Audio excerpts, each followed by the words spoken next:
Ma question a deux volets. La première, vous avez très bien parlé, j'ai saisi, mais je m'inquiète un peu. Est-ce que vous avez... Did you have set a timeline? J'ai compris que tout ce que vous avez dit était vrai, mais vous n'avez pas donné les limites. Quand est-ce que vous allez dire, bon, le Rwanda, nous vous donnons 3 mois, 1 mois, 6 mois pour libérer le Congo. Si vous ne quittez pas dans ce temps-là, voici les punitions qui vont tomber sur vous. Parce que quand vous dites qu'il y a la pression américaine, et comme le gouverneur l'a dit, il y a quand même cette crédibilité américaine. Oui, la crédibilité, on peut mettre la pression pendant 5 ans, 10 ans, 15, 20 ans. Et le Rwanda, nous connaissons leurs habitudes, ils risquent de refuser toujours de partir, et nous serons toujours en train de... Oh, on va parler, on va parler. Moi, je pense, si vous pouvez nous dire, est-ce qu'il y a a set time, when is it going to take for them to leave the Congo? C'est là, s'ils ne livrent pas de Congo, voilà les punitions que les États-Unis et le Congo vont implémenter sur eux. Voilà. Parce que nous connaissons Kagame. Deuxième volet. Maintenant, admettons qu'ils changent. Le Rwanda s'en va. Ils quittent le Congo, tout est calme, tout va bien. Ils partent dans 24 heures, comme Donald Trump l'a dit. Est-ce que vous pensez aussi que ça doit finir par là? Ils sont partis, c'est la paix du monde. Alors les 15 millions, 20 millions de morts congolais, y aura-t-il des punitions pour ce pays qui nous a détruits pendant 30 ans, ou bien il n'y aura plus de punitions, ils vont chez eux, c'est la paix du monde, Jésus-Christ est vivant. Merci. Voilà. Merci, bien noté. Monsieur Moubenga, on termine par vous, s'il vous plaît. Merci pour la parole. Je m'adresse au gouverneur, qui est le principal négociateur. Dans ces deals ou dans ces partenariats stratégiques, parce que quand on parle de... Je ne suis pas le principal négociateur pour le partenariat stratégique. Le partenariat stratégique RDC-États-Unis, c'est le vice-premier ministre, ministre de l'économie. Le cadre d'intégration économique régionale, c'est le gouverneur, mais ici, il intervient comme principal négociateur. Alors, je vais aller dans le cadre de l'intégration régionale.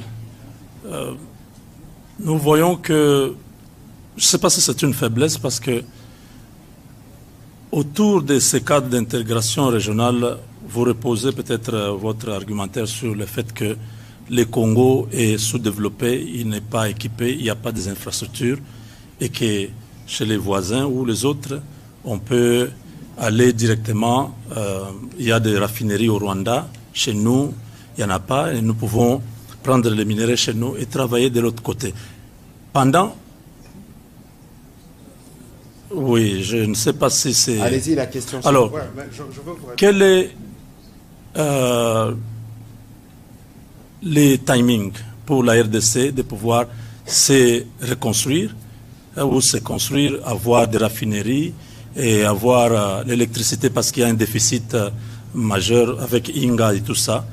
On ne peut pas attendre, les entreprises américaines veulent directement venir travailler au Congo. Quel est le temps que vous, en tant que gouvernement, vous avez prévu pour que cela soit possible?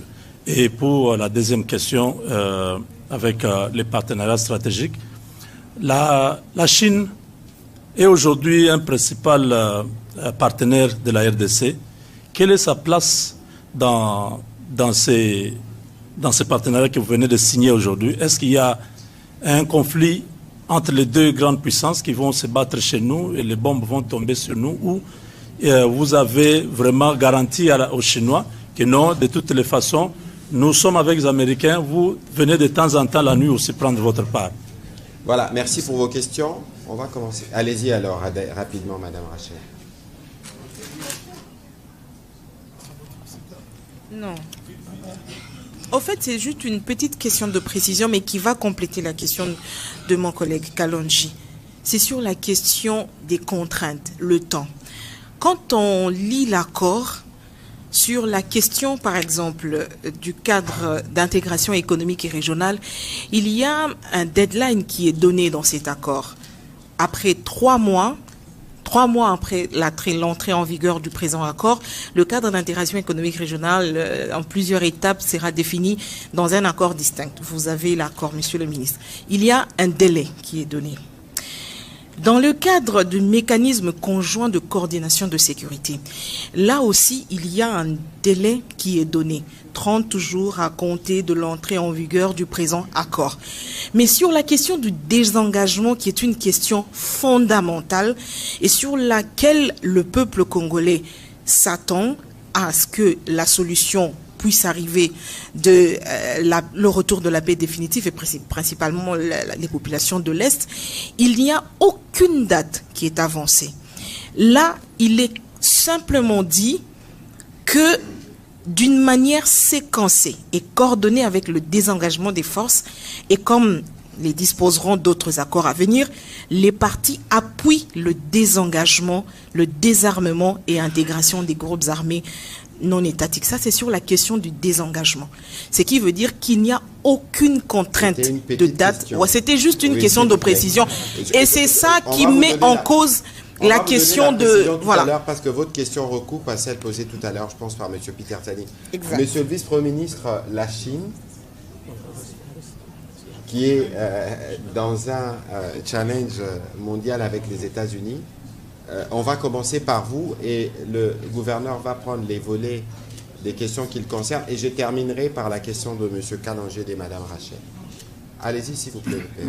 Je pense que nous n'avons pas signé un accord pour remplacer un partenaire par un autre. La position de la République démocratique du Congo, c'est que nous avons intérêt à diversifier nos partenariats. Nous avons un cadre de coopération entre la République démocratique du Congo et la Chine qui est en vigueur, qui permet aujourd'hui d'ailleurs de financer un certain nombre de projets d'infrastructures qui sont en cours. Regardez ce qui se passe sur la RN1. Les travaux sur la RN1 avancent bien. Les travaux sur les 2 rocades à Kinshasa avancent. C'est des financements du programme sino-congolais. Parlons justement des ressources minières. Qu'est-ce que nous avons, disons, entre 2000 et 2025, c'est-à-dire sur les 25 dernières années, qu'est-ce que nous avons réalisé comme découverture pour savoir s'il n'y a pas encore une mine d'une certaine importance ici ou là? Pas grand-chose. Donc, ne considérons pas qu'il y a un potentiel limité et que sur ce potentiel limité, nous allons nous mettre au milieu de 2 géants qui vont se battre en nous piétinant. La collaboration avec la Chine, elle se poursuit dans un certain nombre de domaines. Le président de la République a pris part aux travaux du FOCAT, du Forum de coopération entre la Chine et l'Afrique. Moi-même, il y a quelques semaines, il y a quelques jours, je pense, j'ai pris part à un forum de coopération, économique entre la Chine et l'Afrique. Donc, ça, c'est un cadre qui existe. Et regardez ce que nous avons mis dans ce texte. Et là, je peux répondre à une question qui a été posée au sujet de Cobalt et des autres entreprises. L'accord n'a pas été fait pour une entreprise ou pour un projet particulier. Il est fait, c'est un cadre général qui a, entre autres choses, pour objectif, et je voudrais le répéter encore, entre autres choses pour objectif, dans le domaine économique et commercial, d'ouvrir un peu plus l'espace de la RDC aux investisseurs américains, pas seulement aux investisseurs américains, parce que l'accord parle également d'entités alignées, c'est-à-dire des investisseurs qui sont en bon terme avec les États-Unis d'Amérique et qui peuvent donc venir, qui sont éligibles autant que les entreprises américaines à ce qui est prévu. Mais l'accord va au-delà du commerce et de l'économie. L'accord parle également de coopération dans le domaine technologique, dans le domaine de la science, dans le domaine de l'éducation, tout comme l'accord parle des aspects de sécurité et de défense qui sont prévus dans un document à part qui a été signé, comme on l'a rappelé également ici. Et justement, cette question de cobalt, je sais, voilà, avec AVZ et ainsi de suite, l'un des objectifs recherchés dans cet accord, c'est aussi de rendre l'environnement d'affaires de la RDC un peu plus lisible, un peu plus prévisible pour les investisseurs. Et à cet effet, l'accord a prévu que, plutôt que de créer des incitations dans l'accord, les incitations aux investisseurs sont prévues dans une loi. Et nous allons utiliser une loi existante, la loi 13005 de janvier 2014. Pour la petite histoire, c'est une loi qui avait été promulguée pour donner une assise légale au programme sino-congolais. Parce que c'est une loi qui fixe les facilités douanières, fiscales, parafiscales et de change pour les entreprises ayant conclu un accord de coopération avec la République démocratique du Congo. Donc, avec nos partenaires américains, on a convenu que c'est cette même loi qui va subir des amendements pour lui donner un caractère beaucoup plus global et prévoir dans cette loi des dispositions qui vont rassurer davantage les investisseurs. Je vous donne un simple exemple. Nous avons la loi sur la TVA qui prévoit que pour les miniers, la TVA remboursable doit être remboursée dans les 30 jours. En réalité, monsieur le gouverneur de la Banque centrale sait que nous traînons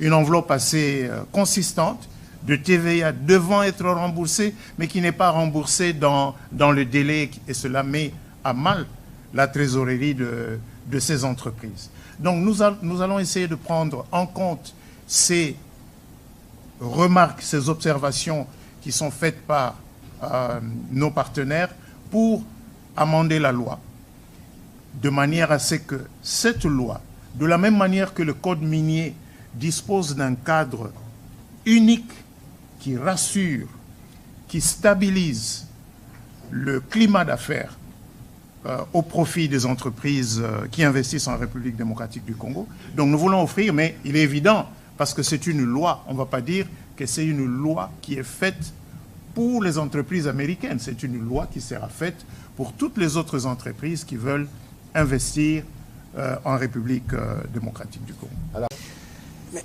je veux... il y a des inquiétudes.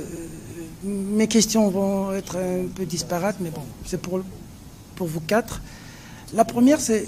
Je veux rebondir sur la question du journaliste précédent. Madame la ministre, on peut être complété par Monsieur le ministre de la Communication et des Médias. Après la signature de l'accord, on peut beau parler, il y a des choses qu'on attend sur le terrain, de manière palpable, les résultats. Sinon, on va parler en l'air. Les résultats, c'est la paix. Le Congolais qui est dans l'est du pays, lorsqu'il vous suit aujourd'hui, il a vu qu'on a signé, on a communiqué, le Congolais est content. Mais il se pose une seule question.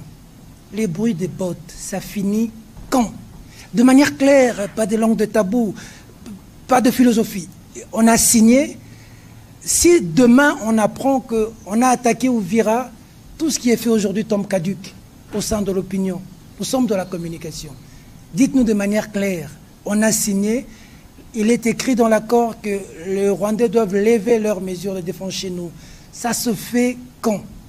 Surtout que nous avons suivi Kagame dans son speech dire que ce n'est pas une fin en soi cet accord, et il va loin pour dire que si ça échoue, ce ne sera pas de la responsabilité du président Trump, mais de la responsabilité des partis, donc du Rwanda et du Congo. Il a été clair, il a été de mauvaise foi depuis toujours. Il n'est pas venu à Luanda, il a qualifié cet accord de stupide en juin. Bon, on sent qu'il ne veut pas. Au cas où, ça tirait. Qu'est-ce qui est arrivé? Les Congolais veulent savoir cette préoccupation que je vois dans le réseau. La deuxième... La dernière, s'il vous plaît. La dernière. Monsieur le ministre, monsieur le gouverneur de la Banque, je vous félicite beaucoup pour ce que vous faites. Il ne faudrait pas que les gens appréhendent mal ce que vous dites. Parce que vous dites que les Américains... La communication, ce n'est pas seulement ce qu'on dit, mais c'est ce que les gens comprennent aussi. Les Américains vont prendre les minéraux, les matières rares chez nous. Bon, si je vous ai... Les terres rares, je ne sais pas si je vous ai bien saisi. Les matières stratégiques. En contrepartie de quoi? Le gouverneur venait de dire tout à l'heure que lorsqu'il voulait prendre du coltan, lorsqu'il voulait prendre du caoutchouc, il coupait les Congolais qui se présentaient avec des moignons. Aujourd'hui, quand il décide de venir à Inga, Inga, c'est pas dans l'Est, là, c'est... ici, ça va. En contrepartie, il y a quoi? Et est-ce que nous sommes, nous, économiquement viables et crédibles aux yeux du monde et des Américains pour qu'ils nous prennent au sérieux? Votre analyse personnelle, je vous remercie. Merci, on va y répondre rapidement. Peut-être qu'on va commencer par la Mineta. Alors, évidemment, nous sommes conscients de l'attente tout à fait légitime de nos compatriotes à travers la République démocratique du Congo, mais en particulier dans les zones occupées, que cet accord se traduise très rapidement dans un changement des conditions et un retour à la paix. Alors, en termes de ce qui devrait se faire dans l'immédiat, évidemment, le premier pas serait un cessez-le-feu. Je pense que ça, ce serait un indicateur clair que les partis... un indicateur clair qui illustre l'engagement des partis, mais s'il y a, si vous voulez, une continuation de la violence, ça ne veut pas dire que l'accord est caduc. Je ne pense pas qu'une guerre ou un conflit qui a duré 30 ans se prend fin juste par la signature d'un accord. Ça veut dire que nous allons et nous devons être conscients du fait que nous allons avoir des avancées, mais nous allons aussi avoir malheureusement des échecs. Ce qui est important ici, c'est de souligner le fait que nous avons 3 parties prenantes à ces accords qui ont toutes pris l'engagement justement d'exécuter cet accord et de se rendre redevables. Et ça à des niveaux différents par rapport à des engagements différents. Nous comptons énormément sur l'engagement des États-Unis d'Amérique. Le président de la République a été très clair là-dessus. Après 30 ans, combien de présidents américains sont passés sans pour autant s'engager avec autant de moyens diplomatiques et autres que le président Trump. Donc je pense que nous avons tous un intérêt à ce que cette guerre prenne fin et que même au premier, si vous voulez, au premier défi ou à la première, au premier, je ne veux pas dire échec, mais au premier défi, on ne jette pas cet accord, si vous voulez, à l'eau, mais on continue justement à se battre pour une redevabilité, pour une exécution de l'accord. Si c'était si facile de mettre fin à une guerre juste en signant un accord, nous n'en serions pas là 30 ans plus tard. Donc il s'agit d'un engagement continu qui doit être maintenu par toutes les parties prenantes et nous en sommes conscients. Nous allons faire notre part des choses et justement continuer aussi à insister sur une redevabilité de tous les acteurs. Voilà, pour compléter rapidement ma collègue, je vous lis ce que le secrétaire Rubio, donc le collègue de la MINAFET, a dit à ses propos aujourd'hui. Il y aura... we have an agreement. Nous avons un accord et l'accord doit vivre. L'accord doit être implémenté. Vous pouvez signer un accord, signer des documents, mais vous devez être sûr que cela s'applique. Comme dans toute guerre, dans tous les conflits, la route vers la paix, vous pouvez avoir des up and down, donc des hauts et des bas, et il y aura des stop and the start. Et puis il rajoute, il dit, mais maintenant, nous avons un engagement au plus haut niveau de 2 gouvernements avec les chefs d'État sur des questions spécifiques qui doivent arriver. Maintenant, nous devons nous assurer que ces choses arrivent. Nous sommes engagés sur chaque étape qui va nous conduire à ces résultats. Ça veut dire que nous connaissons, ne nous voilons pas la face. Nous connaissons l'attitude belliqueuse du président rwandais. Je pense aujourd'hui, ça ne sert à rien de le répéter, même le médiateur américain est au courant. Et donc, il y a eu un engagement qui a été fait en présence d'autres témoins, des chefs d'État qui étaient là. Et donc, on va voir dans les jours qui viennent. Parce que pour nous, l'engagement pour la paix des présidents de la République, là, depuis le premier jour. Monsieur le vice-premier ministre, sur les aspects sur lesquels vous devez réagir, et les gouverneurs, très rapidement. Je pense que je voudrais d'abord demander à mon cher Tiani d'effacer rapidement la notion d'un simple deal. Parce que je crois que votre question part de cette hypothèse. Je répète, c'est un partenariat stratégique, c'est dans le long terme, c'est des intérêts mutuels, convergents des deux pays, des deux États. Et même s'il y a un focus sur les mines, mais le document le dit à plusieurs endroits que ce qui se fera dans le strict respect des lois des deux États. En ce qui nous concerne, dans le domaine minier, nous avons un code minier. Lequel code minier dispose que ce que nous faisons aujourd'hui, c'est-à-dire l'exportation des produits bruts, ce n'est pas ce que prévoit le code minier. Le code minier prévoit que les produits doivent être transformés. Et l'une des contraintes à la transformation, c'est le déficit en électricité. Ce n'est donc pas étonnant que Grand Inga ressorte dans ce document comme étant, et d'ailleurs, quand vous lirez le document, vous verrez que Grand Inga vient comme étant la toute première grande initiative pour la RDC, mais également pour la région, parce que Grand Inga, ce n'est pas seulement pour la RDC, Grand Inga, c'est aussi pour une bonne partie de l'Afrique. Et il y a effectivement aussi cette volonté des entreprises américaines à investir davantage. Est-ce qu'elles sont en République démocratique du Congo? Oui, elles sont en République démocratique du Congo. Est-ce qu'elles veulent investir un peu plus? Oui, elles veulent investir un peu plus. Juste après la cérémonie de signature, j'ai personnellement pris part à la Chambre de commerce des États-Unis aujourd'hui, cet après-midi, avec le ministre rwandais des Affaires étrangères et le sous-secrétaire d'État américain, à une discussion organisée avec les grandes entreprises américaines qui vont d'ailleurs organiser au mois d'avril de l'année prochaine un forum sur l'investissement responsable. L'idée étant d'ouvrir un peu plus l'espace de la RDC aux investissements américains, mais cela doit se faire dans un environnement de paix, de sécurité et de bénéfices mutuels entre nos deux pays.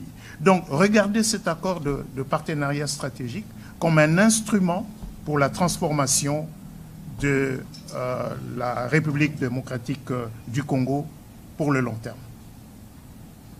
Voilà, merci. Un petit commentaire et puis nous prendrons peut-être une ou l'autre question pour la ministre d'État qui sera obligée de nous laisser pour d'autres engagements. Monsieur le gouverneur. Je ne ferai pas de commentaire par rapport à ce que vient de dire le VPM. Je crois qu'il a tout couvert. Mais par rapport à la première partie de votre question, je voulais juste rajouter un petit commentaire. Cet accord est signé à Washington. Et je pense que ce soit la République démocratique du Congo ou bien que ce soit le Rwanda, personne ne voudra décrédibiliser les États-Unis d'Amérique par rapport à son implication pour cet accord de paix. C'est tout ce que je voulais rajouter. Voilà, on va prendre les questions de Siméon Isako. On va y arriver, s'il vous plaît. S'il vous plaît. S'il vous plaît. on va s'assurer que les questions qui sont posées, si c'est celles qui sont destinées à la ministre d'État, elle peut y répondre parce qu'elle doit aller à d'autres engagements. Monsieur Christian Lusakoueno, vous avez une question pour la ministre d'État? Allez-y, s'il vous plaît. Comme ça, on sera en mesure de les prendre. Ma question à la Mineta, comment expliquez-vous cette attitude de méfiance du président Félix Tshisekedi pendant les déroulés de cet événement alors que c'était un moment d'échouement? Très bien, merci beaucoup. Alors, vous adressez votre question à la ministre des Affaires étrangères. Je suis chargée de la diplomatie, pas de la lecture du body language. Donc, je ne vais pas m'étaler sur des spéculations. Je pense que ce que nous devons retenir aujourd'hui, ce sont les actes concrets qui ont été posés, à savoir la signature de l'accord. Je ne vais pas m'étaler sur une spéculation sur le body language qui peut être interprété d'une manière ou d'une autre. Donc, je pense que nous devons nous concentrer sur l'essentiel de la journée. Et c'est justement la signature de cet accord, y compris aussi la signature des accords bilatéraux et ce que cela représente pour notre pays. Merci. Voilà, M. Lusakoueno, et puis on prendra la question de M. Noré de ce côté. Venez déjà avancer, s'il vous plaît. Bonjour à tous, bonsoir. Après avoir vécu depuis 30 ans cette guerre, en 1998 j'étais à Lusaka, et tout ce qui s'en est suivi, alors je vous parle du dialogue intercongolais, de Sun City, du dialogue global et inclusif de Pretoria, entre Congolais où l'implication du Rwanda était notable, du style des conseils que Paul Kagame a récemment donné à ceux qu'il soutient, du M23, s'il était eux. Deux questions pour vous, Madame la Ministre. Que va-t-il advenir de cet accord si le M23 pas concerné ne bouge pas? Deuxième question. Quand vous signez au mois de juin l'accord, votre homologue rwandais déclarait pas de retrait des troupes rwandaises sans neutralisation des FDLR. Aujourd'hui, puisque, comme vous le dites, le dialogue est à un niveau supérieur, qu'est-ce qui permet ou qu'est-ce qui s'est passé pour que le président Trump dise, sans avoir peur d'être trompé ou trahi par les faits, que dans les quelques jours, dans les prochains jours, la situation va changer, les troupes rwandaises vont se retirer. Merci. Alors, qu'est-ce que nous allons faire si le M23 ne bouge pas? Bon, je pense que, encore une fois, le M23 en tant que groupe est assez connu. Nous savons quelles sont les ramifications de ce groupe. Nous savons d'où est-ce qu'il détient les ressources et les capacités qui lui permettent d'opérer de la manière dont il opère. Donc, s'il n'y a pas de changement concrètement par rapport à la situation, nous allons aussi savoir qui sont les acteurs qui ont un rôle à jouer, qui ont une influence et qui ont refusé, si vous voulez, d'exercer cette influence. Quand vous regardez l'accord qui a été signé le 27 juin, il y a aussi justement des engagements pris par tous les États signataires de ne plus fournir un appui quelconque aux groupes armés. Et donc, je pense que cette corrélation est relativement claire entre la posture du M23, la posture que le M23 va afficher et la redevabilité, les engagements qui ont été pris dans le cadre des accords de Washington. Qu'est-ce qui donne au président Trump l'assurance que les choses vont changer sur le terrain dans les prochaines 72 heures? Écoutez, je ne fais pas partie de l'équipe du président Trump, je ne fais pas partie de ceux qui lui indiquent quels sont les leviers qu'il pourra activer, mais encore une fois, je pense que le fait que nous ayons franchi ce cap très important avec la signature au niveau de chef d'État de ces engagements, des engagements qui prévoient justement très clairement une concomitance entre le retrait des troupes rwandaises et la neutralisation des FDLR. Je pense que ceci nous donne un cadre assez clair qui clarifie justement ou qui explique, qui illustre les responsabilités des uns et des autres. Et il en revient au président Trump et à son équipe de savoir quels sont les leviers potentiels ou existants qu'ils veulent activer pour accélérer les choses ou pour rendre leur rôle de facilitateur peut-être plus percutant. Je ne vais pas m'étaler sur une spéculation là-dessus, mais je pense que quand un chef d'État se prononce de la sorte, il a certainement des éléments en sa possession qui le rassurent sur la faisabilité de certaines choses. Voilà, dernière question pour la Mineta. Monsieur Ashka, allez-y, s'il vous plaît. Oui, merci beaucoup. Je suis Monsieur Honoré Kabongo. Ma petite question, elle ne cadre pas, elle ne fait pas partie du débat d'aujourd'hui. C'est au sujet de la réouverture de l'aéroport de Goma. Il y a des questions qui ont été posées là-dessus. La France n'en parle pas, la RDC non plus. Est-ce que nous avons abandonné les dossiers ou il y a quelque chose d'autre qui se prépare? Pour d'autres questions, je crois, les collègues ont déjà posé la question. Merci beaucoup. Merci. Alors, par rapport à l'aéroport de Goma, non, nous n'avons pas du tout abandonné le dossier. Je veux réitérer le fait que la réouverture de l'aéroport de Goma, conditionnelle pour justement faciliter l'accès humanitaire, a été énoncé comme une priorité par le président de la République démocratique du Congo. Pourquoi? Parce que nous sommes conscients du fait qu'une large partie de notre population dans ces zones occupées a besoin de cette assistance humanitaire.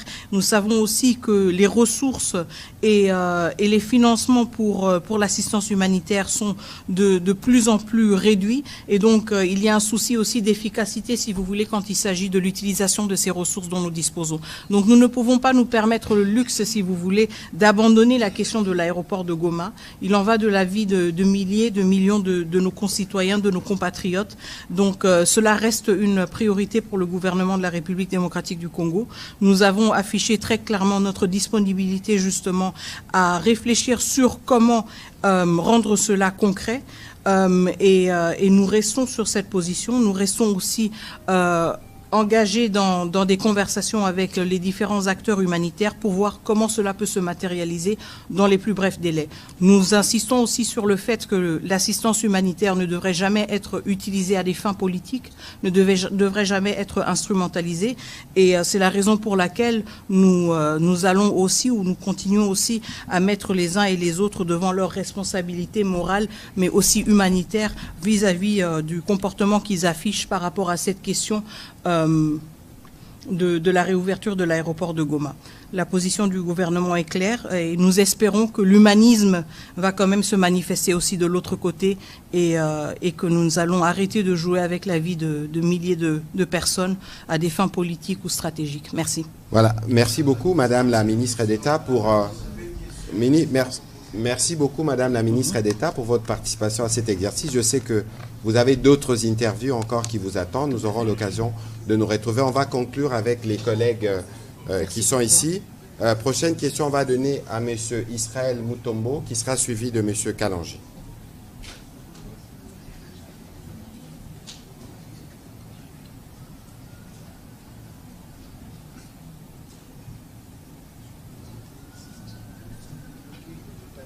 Parole, Monsieur le ministre de l'Économie. Nous avons appris que le gouvernement avait, en date du 7 novembre 2025, fait un accord de coopération économique dans le cadre de la... Vous pouvez parler au micro, s'il vous plaît. Voilà.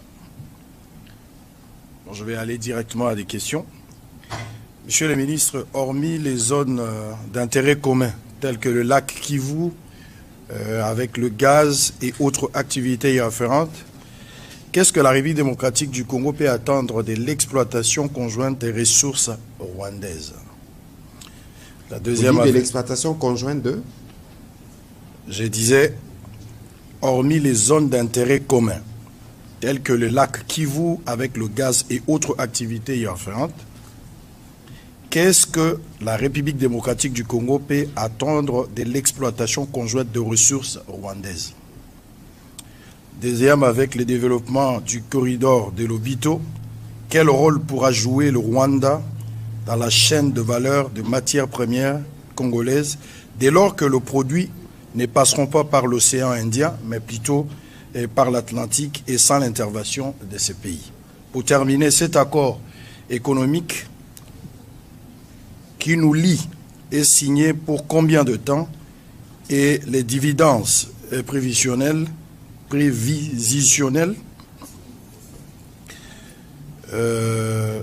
dividendes prévisionnels du Rwanda peuvent être estimés à combien? Alors, votre question, je crois qu'elle a un double sens, parce qu'il y a une partie qui concerne le partenariat stratégique avec les États-Unis, mais il y a une autre partie, toutes les questions liées au Rwanda, c'est des questions qui sont plutôt destinées à l'expert qui a travaillé sur le sujet. Je voudrais commencer par le vice-premier ministre, et puis on terminera par l'expert sur les questions concernant le Rwanda. Bien, je pense que j'étais moi-même un tout petit peu perdu parce que je voyais qu'il y avait à la fois des aspects liés au cadre d'intégration économique régionale et d'autres liés donc à l'accord de partenariat stratégique, bien qu'il y a des liens, bien sûr. Hein. Il y a des liens entre les deux. Mais est-ce qu'il n'y a pas de collaboration entre la République démocratique du Congo et le Rwanda au moment où nous parlons? Si. Le barrage de Ruzizi, est-ce qu'il a arrêté de fonctionner? Ruzizi 2 fonctionne et fournit de l'électricité, un tiers au Rwanda, un tiers au Burundi, un tiers à la République démocratique du Congo.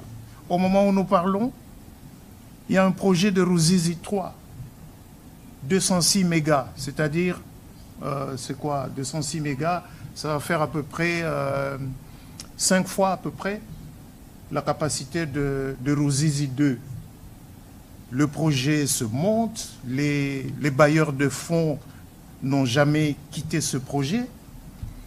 Ce qui manque pour que Ruzizi 3 se construise, c'est la paix et la sécurité. Pour donner un peu plus d'électricité. Même dans les années les plus sombres, 98-2003, ces investissements-là, ces infrastructures-là, ont continué à fonctionner. Et je pense que le gouverneur Wameso a touché un mot là-dessus lorsqu'il est intervenu. Ce qui ressort du cadre d'intégration économique régionale, c'est le fait, en fait, de reconnaître que ce fut une erreur de la part de ces États voisins d'avoir voulu tuer la CPGL. Parce que ce qu'on essaye de recréer aujourd'hui, c'est ce que la CPGL avait voulu mettre en œuvre pour une prospérité partagée dans la région des Grands Lacs. Quels sont les secteurs qui ressortent dans ce document? Le premier secteur qui est cité, c'est l'énergie. C'est l'énergie. Ces matières premières qui sortent aujourd'hui par des réseaux clandestins, elles ont besoin d'être transformées dans la région. Pour qu'elles soient transformées dans la région, il faut un peu plus d'électricité dans la région. En fait, le seul élément nouveau qui apparaît dans le document signé par notre collègue des Affaires étrangères ce matin, c'est les ressources minières. Mais sinon, tout le reste, ce sont des éléments que l'on trouve dans tous les documents de la CPGL, dans tous les projets de la CPGL. Et au moment où nous parlons, Sinelac, qui est une entreprise conjointe pour la gestion de barrages de Ruzizi, Sinelac n'a jamais fermé boutique. Sinelac continue à fonctionner. Quelle autre illustration vous voulez encore pour démontrer que c'est des destins communs? Mais ces destins communs, il faut les construire dans la paix et la sécurité. Rappelons-nous, quand il accède à la magistrature suprême, le président de la République, Félix-Antoine Tshisekedi, dans ses premiers actes, à partir de février 2019, il a visité chacun des 9 États voisins. Ce sont les premiers actes qu'il a posés en tant que président de la République. Visiter chacun des 9 États voisins, justement pour lancer cet appel à la coexistence pacifique, à la prospérité partagée à partir de nos ressources. Donc, l'Obito est une initiative importante, aujourd'hui qui fait courir, il faut le reconnaître, qui fait courir le monde entier. Ce n'est pas que les États-Unis, c'est également l'Union européenne, c'est les autres institutions financières multilatérales qui veulent bien voir se mettre en place, de notre point de vue, pas seulement un simple corridor de transport, mais un vrai corridor de développement. Parce que ce que nous ne voulons pas, c'est de faire, de favoriser par ce chemin de fer l'exportation de nos matières premières brutes. Mais à l'aide des investissements dans le secteur de l'énergie, dans le secteur du transport, dans le secteur de plateformes logistiques, justement de favoriser l'éclosion des espaces de production et de valorisation de nos ressources minérales. Monsieur le gouverneur, je me tourne de votre côté parce que sur cette question, il y a eu beaucoup de spéculations. Disons que nous voulons donner l'accès à nos ressources aux Rwandais pour qu'ils arrêtent de faire de nous agresser. Certains disaient qu'on a fait le bradage. Certains disaient que dans ce qui se prépare dans le cadre d'intégration économique régionale, la République démocratique du Congo est perdante. Est-ce que vous pouvez, à travers cette question, rassurer nos compatriotes qu'aucun intérêt de la République n'a été bradé? Bon, je crois que c'est toujours ça la spéculation quand on parle de la RDC. Mais le cadre économique, le cadre d'intégration économique régionale va être public, tout le monde pourra le lire. En fait, l'objectif, il faut toujours aller dans l'objectif profond. C'est que l'exploitation de nos ressources par le Rwanda est une réalité. Il fallait régler ce problème. Le premier problème... De manière illicite, il faut préciser. Bien sûr. Par les réseaux de proxy bien sûr, et des trafiquants. Le pillage par la guerre, je l'ai expliqué ici, c'est que cette guerre, la raison fondamentale de la guerre, c'était piller nos ressources pour fournir, au fait, l'industrie du numérique, pour faire court. Alors, le cadre d'intégration économique régionale affirme d'abord une chose, la souveraineté de la RDC sur ses ressources. Pourquoi? Parce que pour créer une chaîne d'approvisionnement qui a une autre chaîne d'approvisionnement alternative à la place de ce qui a fonctionné pendant plus de 30 ans avec le Rwanda, il nous faudra du temps. Donc il faut d'abord faire en sorte qu'un produit qui vient du Congo soit estampillé Made in Congo, même si il devrait passer par le Rwanda, ce qui n'est pas le cas aujourd'hui. Le cadre d'intégration régionale économique le garantit. Deuxième chose, on garantit à chaque pays de pouvoir développer lui-même ses propres industries minières, de pouvoir transformer chez lui. C'est garanti. Et on dit ceci, si les deux pays trouvent des zones ou bien des terrains d'entente pour des développements communs, ils peuvent le faire. On ne dit pas qu'ils doivent mutuellement travailler mutuellement, non. Ce n'est pas une obligation, c'est écrit noir sur blanc. S'ils ont ils trouvent des opportunités de développement commun, ils peuvent le faire. On ne peut pas le refuser. Puisque, encore une fois, avant 45, entre 40 et 45, vous ne pouviez pas dire aux Allemands et aux Français qu'ils pouvaient faire des projets communs. Après, ils ont fait tout ce qu'ils ont fait ensemble jusqu'à faire l'euro. Donc, on ne peut pas préempter de ce qui va arriver dans l'avenir. Mais il faut le construire aujourd'hui. Et donc, c'est pour cela qu'on protège ce cadre de travail, mais en affirmant notre souveraineté sous on va dire, l'umbrella des États-Unis. Deuxième chose, pourquoi on insère l'Obito dedans? D'ailleurs, ça ne venait pas de nous, je dois vous dire ça, c'était un souhait des États-Unis. Pourquoi? Parce que les voies d'évacuation naturelles des produits qui iraient par le Rwanda, c'est par où? C'est l'océan Indien. Et l'océan Indien, c'est où? C'est la Chine. Donc, il fallait faire en sorte que dans l'intérêt des Américains, qui sont les parrains de ce cadre d'intégration régionale économique, qu'on puisse avoir la possibilité de pouvoir développer une chaîne d'approvisionnement qui passe par l'Ouest. Parce qu'on ne sait jamais, les terres rares, c'est le Maniema. Et il y a un projet de route ou même de chemin de fer qui quitterait le Katanga, qui remonterait jusqu'au Maniema. Et il y a un projet de route qui descendrait par de Bukavu, Uvira, Kalemi, pour descendre aussi vers le Katanga et rejoindre le corridor de l'Obito. Donc c'est inverser la tendance, faire en sorte que le Kivu, qui est quand même riche en richesse, ne soit pas tourné vers l'Est, mais aussi vers l'Ouest. Donc vous comprenez la logique, mais je le redis encore. Tout ceci ne pourra fonctionner qu'avec notre sérieux. C'est quand nous allons nous montrer des partenaires sérieux. Et moi, je le dis vraiment sans langue de bois. Ils ont expérimenté pendant 30 ans une coopération sur nos matières premières avec le Rwanda. Ça a fonctionné.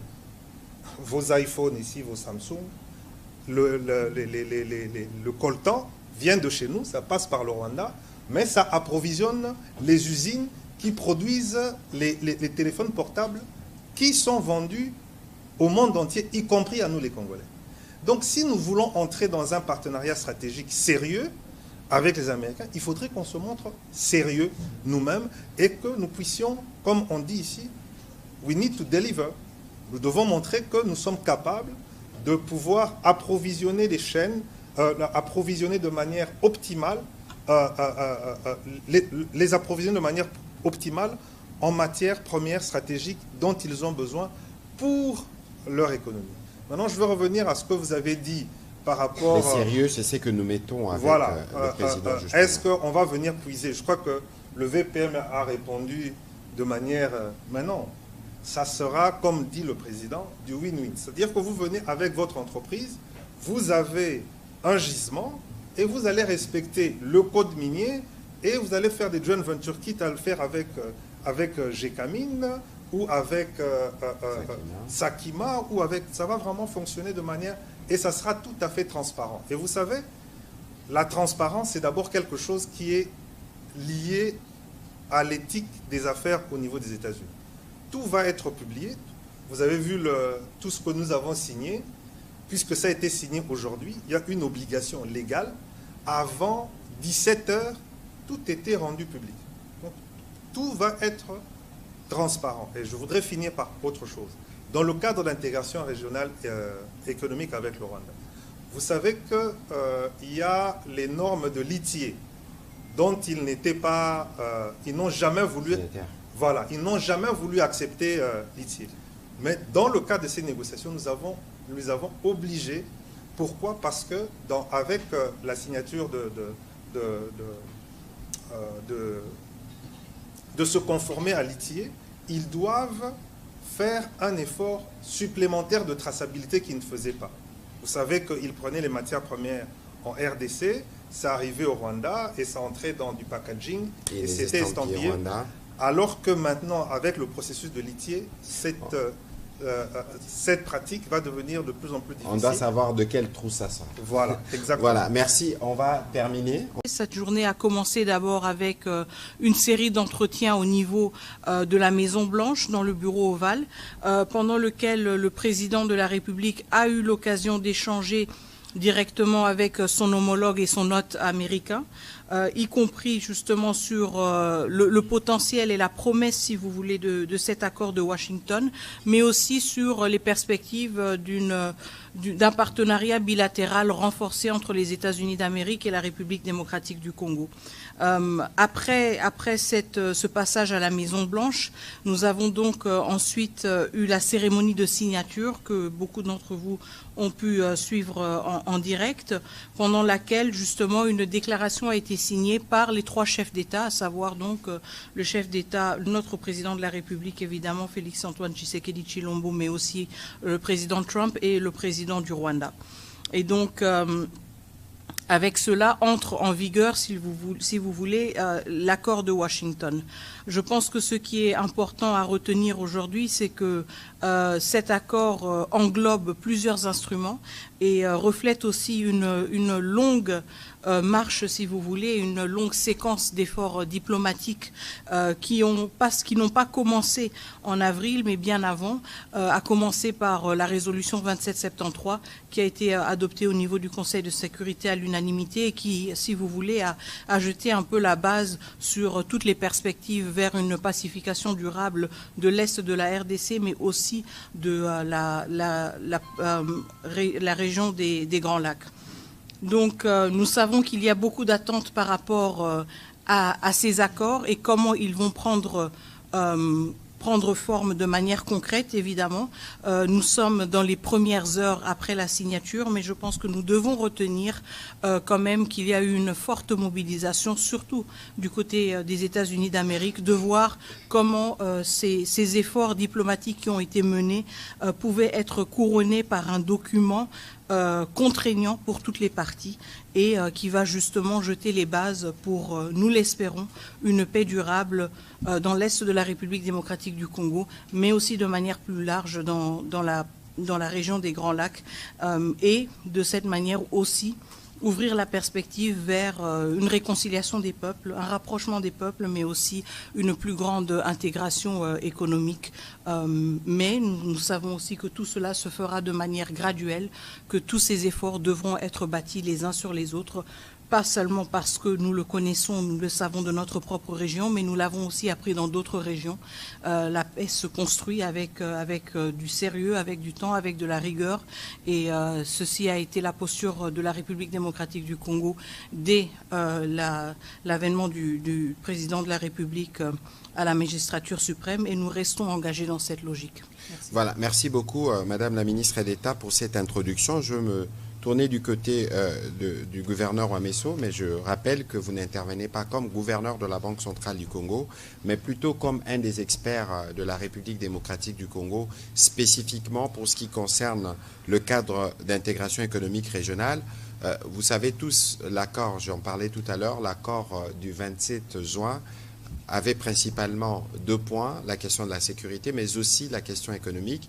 Et sur cette question économique, M. Wameso, beaucoup de choses ont été dites, notamment qu'on bradait nos minerais pour le Rwanda, mais la question principale, c'est qu'on veut ramener les développements, on veut ramener l'économie pour nos populations. Question, est-ce que la société civile a été consultée durant les travaux qui ont permis aujourd'hui la signature? Je rappelle que la ministre d'État a signé ce matin les documents qui créent formellement le cadre d'intégration économique régionale juste après l'activité des chefs d'État. Merci beaucoup, Monsieur le ministre. Permettez-moi de faire un petit rappel historique par rapport aux causes profondes de cette crise que nous connaissons. Cette crise a démarré pas parce qu'il y a eu un problème entre le Rwanda et le Congo, mais cette crise, les causes profondes sont économiques. À la fin de la guerre froide, il y a eu une volonté d'avoir accès aux matières premières qui servent aujourd'hui à ce qu'on utilise les téléphones portables, les ordinateurs et tout cela. Et il eût fallu à l'époque que le Zaïre puisse privatiser ces entreprises minières qui étaient essentiellement étatiques. Et vous savez que nous avons une conférence nationale souveraine où les deux grandes forces, même si elles étaient opposées politiquement, je rappelle, donc l'Union sacrée, conduite par le docteur Étienne Tshisekedi, et la mouvance présidentielle, ont toutes les deux, ces grandes forces, refusé la privatisation, même s'ils étaient opposés politiquement. Et c'est ainsi qu'il y a eu, pour permettre l'accès à nos matières premières de la part de l'Occident, la création d'une troisième voie. Et cette troisième voie, malheureusement, n'a pas pu prendre politiquement au sein du pays. Et comme il y avait un impératif de pouvoir accéder à nos ressources, c'est comme ça qu'il y a eu un blanc-seing qui a été donné au Rwanda et à l'Ouganda pour nous envahir. C'est ça la raison fondamentale de la crise qui a déchiré notre pays pendant les 30 années passées. Et donc il fallait aussi le résoudre par un volet économique. Pour résoudre ce problème-là, il fallait créer un cadre propice où, par rapport à cette économie passée, donc l'économie du numérique et l'accès à ces ressources, que les choses soient clarifiées de manière transparente, où on affirme la souveraineté de la République démocratique du Congo dans l'exploitation de ces ressources, et qu'on dise que s'il y a des matières de coopération entre les deux pays ou plusieurs pays de la région, que cela se fasse de manière transparente. D'où ce cadre d'intégration économique régionale, qui, au fait, repose essentiellement sur ce qui a été imaginé déjà dans le cadre de la CEPGL. Parce que ce cadre d'intégration régionale économique est basé sur l'énergie, infrastructure, agriculture, tourisme, mais on a rajouté maintenant un volet qui concerne les matières premières. Mais ça consacre aussi économiquement la fin d'un cycle, parce que l'économie fonctionne en fonction des cycles. Il y a des cycles qui sont plus ou moins courts et il y a des cycles qui sont plus ou moins longs. Et il y a la fin d'un cycle maintenant qui marque la fin d'une économie du numérique telle que nous l'avons connue hier. Et il y a un nouveau cycle qui démarre. Et ce cycle-là marque l'économie du futur, l'économie verte, où les mêmes matières premières stratégiques se retrouvent au Congo. Et c'est pour ça qu'il y a deux volets. On règle un problème du passé avec le cadre économique d'intégration économique régionale, et il y a un partenariat stratégique qui s'ouvre sur les nouvelles matières premières. Et là, c'est du bilatéral directement, alors que ça ne s'est pas fait par le passé, où on négociait nos matières premières sans nous. Ici, maintenant, ça se négocie directement entre la République démocratique du Congo et les États-Unis. C'est un grand tournant, mais on va en parler les jours, les semaines et les mois qui suivent. Maintenant, est-ce que la société civile a été consultée? Bien sûr que oui, la société civile a été consultée. Pas seulement la société civile, mais la majorité des entreprises occidentales et américaines qui étaient concernées par l'exploitation des matières premières qui se trouvaient dans la région des Kivu, région qui est concernée par le conflit qui dure depuis 30 ans. Et l'une des sociétés civiles phares qui a été consultée dans le cadre de ce cadre d'intégration économique régionale, c'est la Fondation Panzi. J'ai participé moi-même aux discussions. Il y avait Global Witness, il y avait Human Rights Watch, il y avait The Sentry, des organisations de la société civile qui ont toujours eu un regard très critique par rapport à ce qui se passe dans l'est de notre pays et qui ont emmené, au fait, leurs remarques pour que ce cadre d'intégration régionale économique se fasse d'une manière transparente, où les choses ne pourront plus échapper au fait aux populations locales. Et je dois préciser une dernière chose, c'est que ce cadre d'intégration économique régionale ne peut entrer en vigueur que s'il y a un retour total de la paix dans nos régions. Voilà. Voilà, merci. Monsieur le vice-premier ministre, ministre de l'économie, il y avait une dimension bilatérale durant cette mission du président de la République. C'est justement l'accord du partenariat stratégique entre la RDC et les États-Unis qu'on appelait il y a quelques semaines le deal. Qu'est-ce que vous pouvez nous en dire sommairement de ce qui a été convenu avec la partie américaine au sujet justement des opportunités économiques et des relations économiques qui doivent être dorénavant renforcées? Merci bien. Donc, je pense qu'il faut d'abord noter la symbolique. La symbolique, c'est que ce qui s'est passé aujourd'hui s'est passé à Washington, D.C. Et le résultat que l'on a vu aujourd'hui, c'est essentiellement aussi grâce à la détermination du gouvernement américain, de son président, le président Donald Trump. Comme vous avez bien dit en introduction, à part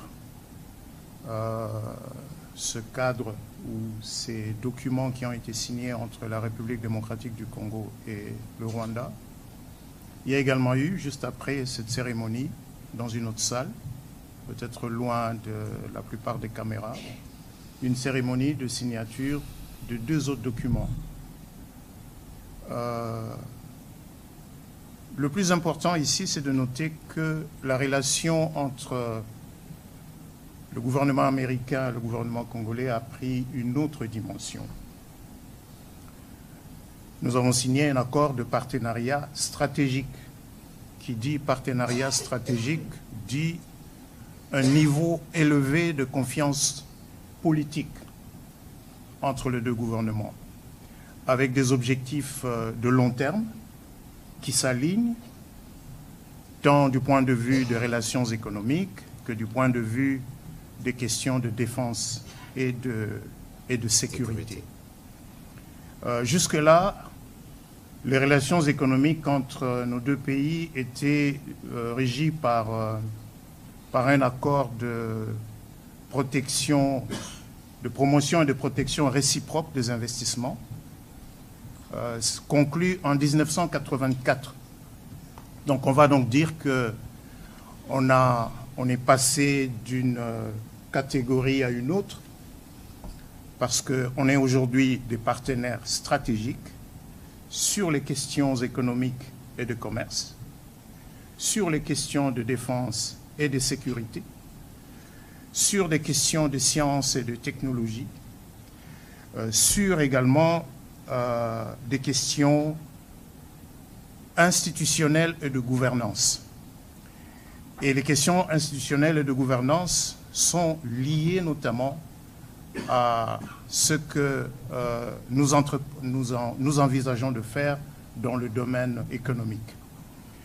J'ai tout à l'heure dit qu'un partenariat stratégique était l'illustration d'un niveau élevé de confiance politique, c'est-à-dire 2 États qui regardent dans la même direction et qui regardent loin en essayant d'aligner leurs intérêts ou en étant convaincus que leurs intérêts de long terme sont liés d'une manière assez profonde. Ici, ne nous voilons pas la face.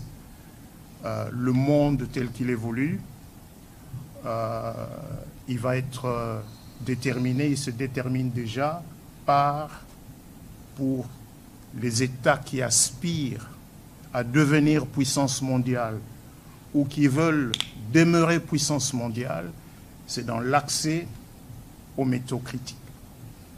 Et la République démocratique du Congo est un réservoir de ces métaux critiques, est un réservoir des matières premières qui détermine aujourd'hui le niveau de puissance militaire, le niveau de puissance économique du point de vue de la haute technologie. Donc, en même temps que la relation entre la République démocratique du Congo et le Rwanda est censée prendre une forme plus paisible, une forme de prospérité partagée, il est également important pour celui qui a été le parrain et qui voit un intérêt à sécuriser son accès aux métaux critiques, aux minéraux critiques qui sont disponibles en République démocratique du Congo. C'est donc ce cadre que nous avons conclu aujourd'hui en signant un accord de partenariat stratégique qui, dans son ensemble, dans sa structure, s'est apaisanti sur le volet commercial et économique. Il s'est également apaisanti sur le volet institutionnel et de gouvernance. Pourquoi sur le volet institutionnel et de gouvernance? Parce que ces conflits sont aussi, ce conflit récurrent dans la région des Grands Lacs s'explique fondamentalement par l'accès via des moyens illicites aux minéraux, surtout les matières critiques qui résultent de l'exploitation artisanale de minéraux. Et donc remettre de l'ordre, renforcer les capacités de l'État congolais dans ce domaine est apparu important pour que les objectifs communs que nous avons sur le plan commercial et économique puissent se réaliser. Il y a un deuxième volet, un deuxième document qui a aussi été signé.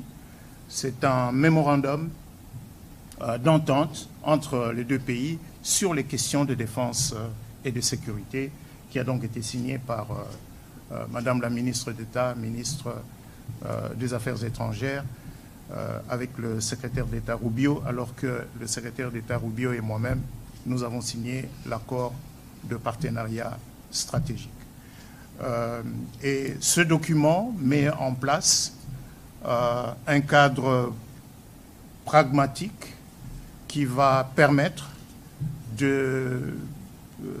d'organiser la manière dont les relations économiques entre la République démocratique du Congo et les États-Unis vont prendre forme, vont s'intensifier pour nos intérêts mutuels de long terme.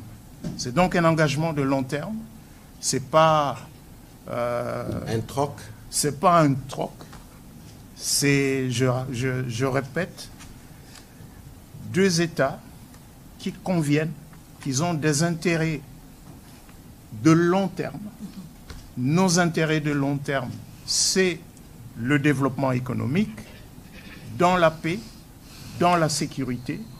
Les intérêts de long terme des États-Unis, c'est un accès aux ressources minérales qui sont disponibles dans notre pays, un accès qui ne prenne pas les formes actuelles de groupes armés qui pullulent effectivement et exactement dans les régions où sont disponibles les terres rares et les autres métaux critiques. Voilà, merci beaucoup, Monsieur le Vice-Premier ministre. On va prendre des questions, évidemment. On pourra répondre à quelques questions en anglais pour les journalistes qui peuvent poser des questions dans cette langue. Je souhaiterais que nous puissions être courts et précis dans nos différentes questions parce que nous avons encore malheureusement un agenda particulièrement chargé dans les cas de travaux qui se font ici. Je vais commencer par Willy Kalingai, s'il vous plaît.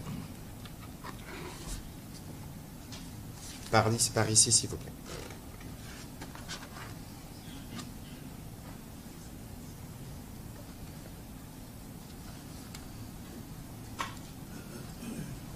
Merci pour la parole. Monsieur le membre du gouvernement, deux textes majeurs ont été signés aujourd'hui. L'accord stratégique entre les USA et notre pays et l'accord de paix qui a été entériné. Quels sont les points de jonction entre le partenariat stratégique et l'accord de paix? Y aurait-il une relation dialectique de manière à ce que les succès de l'un puissent renforcer les succès de l'autre. Qu'est-ce qui va passer en avant? Est-ce que c'est l'accord de paix qui va être la base du partenariat stratégique ou c'est le partenariat stratégique qui va renforcer l'accord de paix? Merci. Alors, peut-être que les autres collègues pourront répondre, mais je crois qu'ici, il y a une condition principale. Je pense que le gouverneur l'a dit tout à l'heure. Pour nous, avant, par exemple, d'aller dans les cas d'intégration économique régionale, c'est la paix. Le vice-premier ministre, peut-être qui rebondira dessus, l'a dit aussi. Il a parlé du contexte de groupes armés. N'oubliez pas qu'il y a beaucoup de trafic dans la partie Est principalement, parce que le partenariat avec les États-Unis concerne toute la République démocratique du Congo dans ses opportunités. Donc, je pense que pour nous, le premier point qu'il faut avoir, c'est le retour de la paix, parce que c'est la paix qui déterminera les autres. Peut-être que le vice-premier ministre peut aller de manière... Petit bémol, juste un petit bémol, comme ça vous allez répondre. Dans les deals avec les Américains, il était convenu que nous acceptons l'accès à nos ressources et les États-Unis nous donnent de la sécurité. Et je n'ai pas senti ça aujourd'hui. Monsieur le vice-premier ministre ou madame la ministre, vous voulez dire un mot à propos? Alors, je vais juste rebondir sur le point que vous avez fait, monsieur le ministre, sur la corrélation entre les deux instruments. Je pense qu'il est très important d'insister sur le fait que nous ne pouvons pas nous projeter et nos partenaires américains en sont extrêmement conscients aussi. Nous ne pouvons pas nous projeter dans une logique d'un partenariat stratégique avec des piliers économiques si nous n'avons pas un retour de la paix, mais aussi un retour de l'autorité de l'État. Donc je pense que ce sont des conditions sine qua non et nous avons toujours su communiquer cela de manière très claire. Maintenant, quand vous parlez de ce qui était prévu dans le deal, alors je vais juste vous encourager peut-être à vous pencher sur les documents et sur les textes tels qu'ils ont été adoptés aujourd'hui. Je pense qu'il y a eu beaucoup de spéculations ces derniers mois, ces dernières semaines sur ce fameux deal. Maintenant que nous avons franchi ce cap, il y aura certainement beaucoup plus de clarté sur ce qui est prévu. Évidemment, nous sommes aussi conscients que certains éléments ne peuvent pas toujours être divulgués et discutés de manière détaillée et ouverte, mais le vice-premier ministre, ministre de l'économie nationale a été déjà assez clair. Nous avons signé aujourd'hui 2 instruments bilatéraux importants, un qui porte sur le partenariat stratégique, mais un deuxième, justement, un mémorandum d'entente qui porte sur les questions de coopération dans le domaine de la défense et de la sécurité. Donc, je pense que le décor est planté. Peut-être que maintenant que certains de ces textes sont disponibles, il sera plus facile d'enrichir la lecture des uns et des autres et d'aller au-delà des spéculations qui ont été quand même alimentées de manière tout à fait compréhensible ces dernières semaines pour mieux comprendre ce qui est prévu. Mais je laisse peut-être aussi la parole au VPM qui va certainement pouvoir compléter cela. Merci. Merci Mineta. Mais laissez-moi peut-être commencer par un des documents phares qui a été signé aujourd'hui avec le Rwanda, donc ce cadre d'intégration économique régionale. Ce document a à sa fin une clause d'entrée en vigueur. Nous allons mettre en place ce cadre, mais pour que cela entre en vigueur, les conditions, c'est d'abord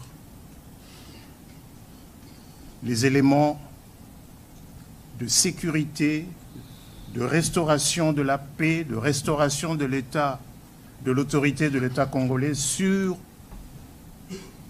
tout le territoire national, lesquels éléments sont dans l'accord de paix signé le 27 juin 2025 à Washington, D.C. En d'autres termes, le retrait des troupes rwandaises de notre territoire.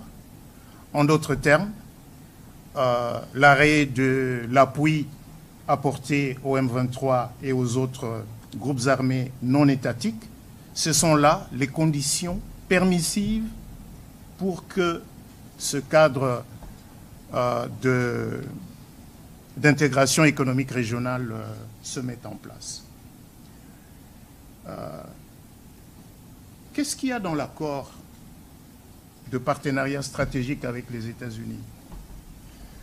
Je sais que dans l'opinion, ça a été présenté de manière simpliste comme un troc, comme un deal, matière première contre sécurité. Non, ce n'est pas le cas. J'ai parlé des objectifs à long terme.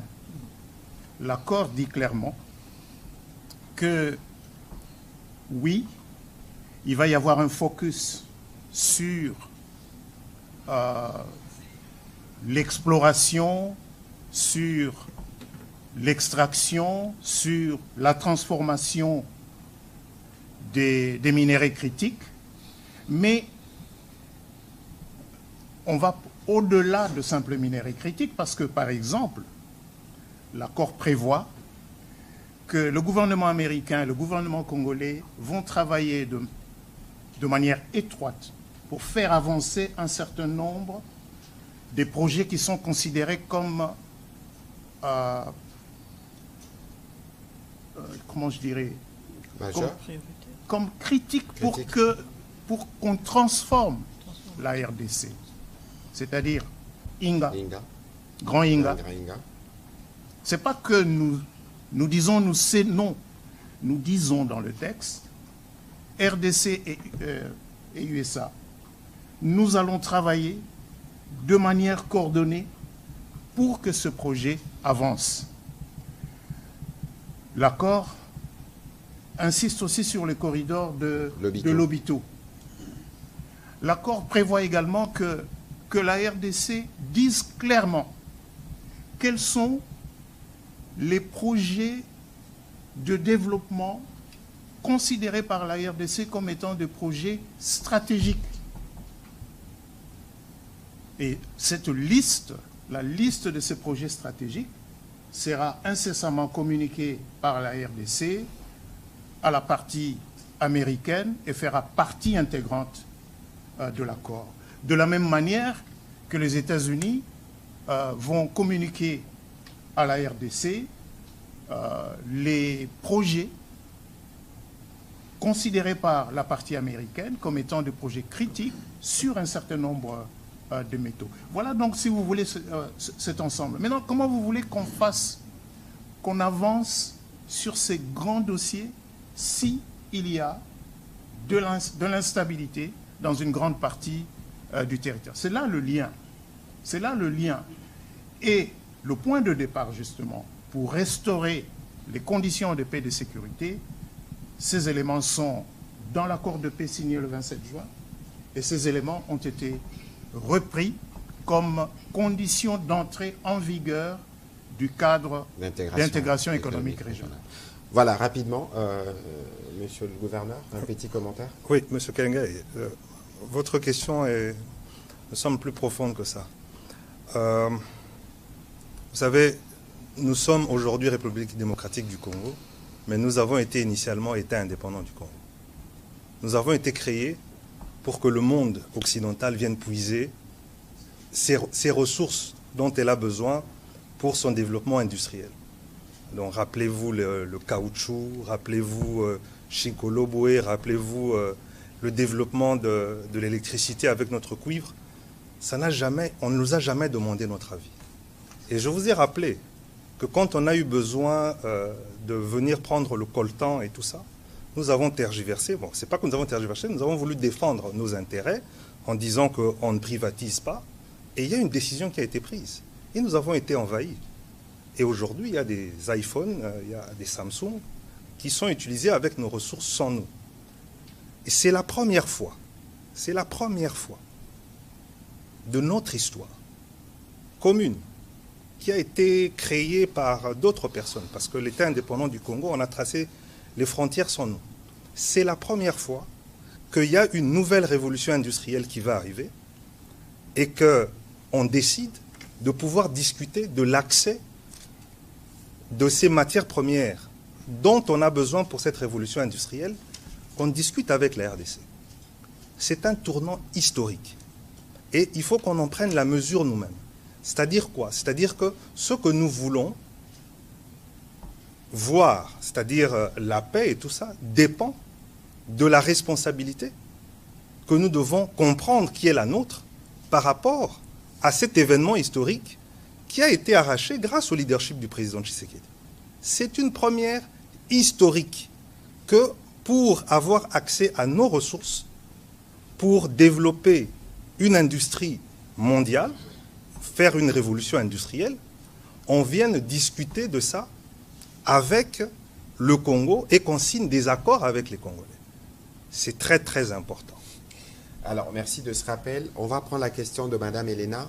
Ensuite, on prendra... please, go to the microphone. Et ensuite, on prendra les questions en série pour faire une économie de temps, vu qu'il y a 4 intervenants. Si chaque intervenant doit faire un commentaire, vous comprenez que nous devons gérer un peu plus le temps.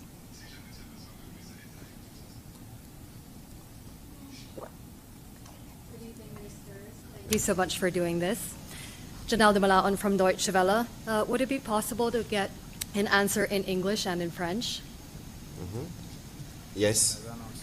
Thank you very much. So my question is, now that the agreement has been signed, do the Congolese people know what has been signed, and do they stand behind it? Can you please talk to the microphone? Yes. Thank you. Is this better? Yes. Thank you. Now that the agreement has been signed, do the Congolese people know what has been signed, and do they stand behind it? OK. L'édit vient d'être signé. Oui, tout à fait. I mean, obviously, there's been a lot of talk about the agreement, and our president has been very transparent about the principles that would be guiding it. When we're talking about the signature today, again, we have to remind ourselves that this is an agreement that is built on different milestones that have been passed over the past months and weeks. And so, of course, there is always a need to communicate and to continue communicating about the different elements that constitute the Washington Accords. But do the Congolese people stand behind it? I believe so, of course, because this is our pathway to peace. This is our pathway to long-lasting peace and to peaceful cohabitation also with our neighbors. Does this mean that all of the expectations are reflected in the instruments as they exist? Probably not, and I think there's always going to be debates around that. But at the same time, I think it's important to emphasize the fact that this is an instrument, or this is an agreement that is bringing us closer to peace, but also bringing us closer to peace by bringing us closer to accountability. Donc, juste pour répondre rapidement à la question qui était de savoir si, maintenant que l'accord a été signé, s'il est connu par la population congolaise et si le peuple congolais appuie cet accord. Alors, est-ce qu'il est connu? Encore une fois, je reviens sur mes mots d'introduction initialement et le fait que j'ai insisté quand même sur les éléments qui constituent cet accord. Donc, il s'agit de plusieurs documents et instruments qui ont été signés ces derniers mois. Cela veut dire qu'il y a eu assez de temps, si vous voulez, pour se familiariser avec ces instruments. Il y a eu aussi beaucoup d'efforts de communication. Nous savons que nous devons continuer à communiquer sur ces accords pour justement les vulgariser davantage, surtout auprès de notre population, étant donné que le conflit nous affecte, nous, en premier lieu. Est-ce que la population congolaise est satisfaite de ces accords? Je voudrais l'espérer, évidemment, étant donné que ces accords détiennent la promesse d'une paix durable dans notre pays, mais aussi dans la sous-région. Évidemment, je pense qu'il y a des éléments que certains auraient voulu voir dans les accords et qui n'ont peut-être pas vu. Je pense qu'il y aura toujours des débats, il y aura toujours des attentes qui n'ont peut-être pas été matérialisées, mais en même temps, nous devons nous rappeler que c'est un accord qui nous rapproche de la paix, pas seulement à cause des promesses et à cause des différents éléments qu'il contient, mais à cause du caractère contraignant qui le caractérise. Merci. Voilà, merci.